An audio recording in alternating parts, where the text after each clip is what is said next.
Hey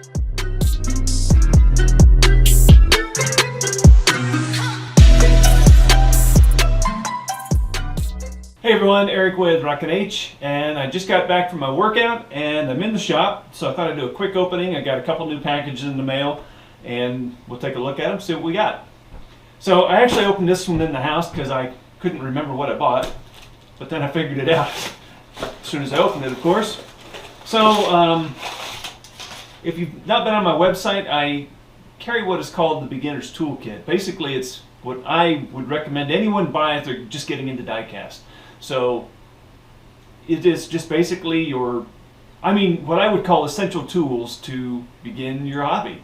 So in this one, we have my favorite tweezers. These are serrated, these got serrated teeth. And what I like about them is, you can grab parts and then a lot of times they'll stay put inside the tweezers, so they're not smooth. So they grab things and that's what I like. So I got some of these, we're gonna pull these out. We'll end up putting these away right away, or at least as soon as we get the next box undone. Next, we've got this big box of trucks right here. These are all donors, so these are not for resale necessarily. What these are is I buy them in. I snoop I troll the internet as good as I can looking for bargains, and these are about as good a price as I could find. So I bought them just to take them apart and then put them back together as something else. So here we go.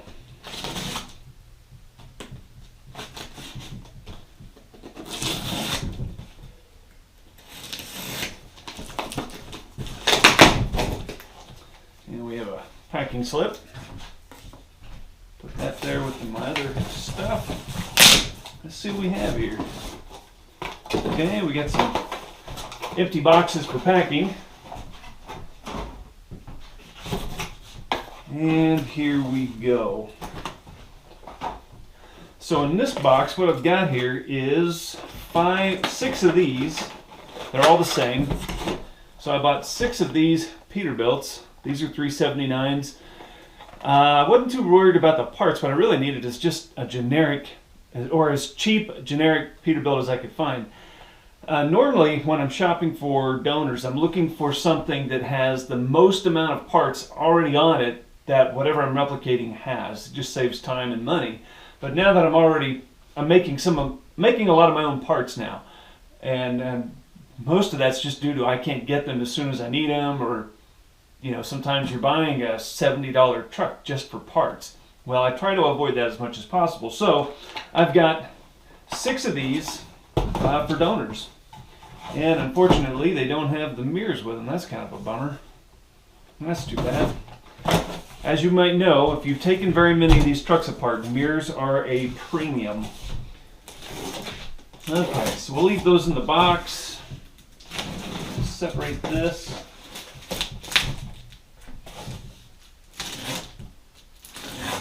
Come on.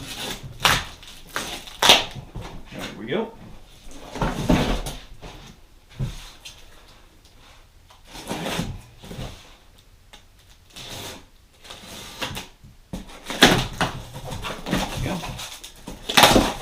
Okay. And then what I bought 6 of these semi-sets right here. These are all NIB. They're all identical. They have this orange belly dump trailer, yellow belly dump trailer, and then of course generic cab, black fenders, and these also, actually this yellow is the mirror to that red one right there.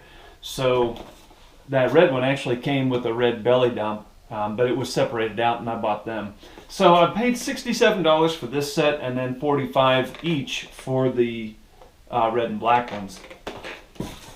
So these actually, I've got a subcontractor now helping me out, just kind of taking some of the builds that I can't get to.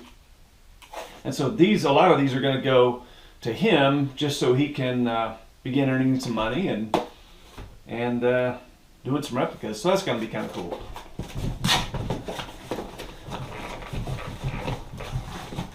I guess one thing I would make a comment, a lot of times I buy semi-sets just because you can, after you spend $100 on a semi-set, a lot of times you're buying tractors. If you're looking for them on eBay, you're buying just a cab is like $65 to $70 just for the cab.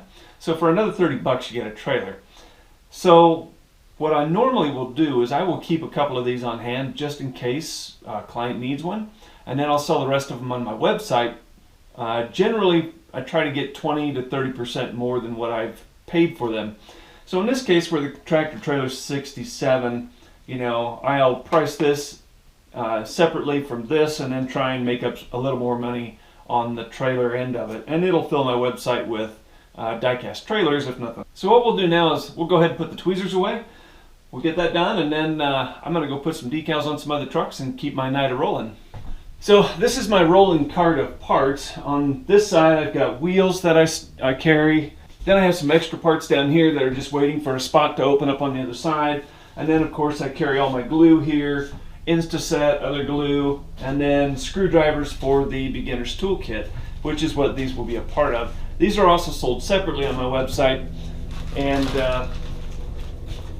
I've had a number of guys on YouTube comments and Facebook comments and everywhere else, and they would say, hey, where are you buying this, where are you buying that? And because I like some of these products so well, I just decided, so I just carry these on my website now, and makes it easy and convenient for people to get them.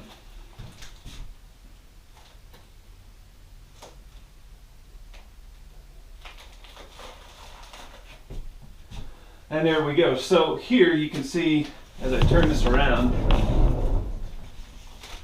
right here we go. And then I have all my other parts here. And these are all the other things that I've created. Everything you see here is stuff that I've made because I need it or I can't get it real easy. Sometimes, the aftermarket part, or at least the OEM market, can be kind of, the parts sell out and I can't find them. I get frustrated because I gotta have them. So I've just been making them, and that works really well. Anyways, that's the opening video for this week. I got another one coming up, so make sure you stay tuned. And if you haven't learned about Diecast Lab, check it out, diecastlab.com. That's where I teach you step by step how to do everything that I do. Whether you're a beginner or intermediate, there's something for you to learn, and check it out. See you next time.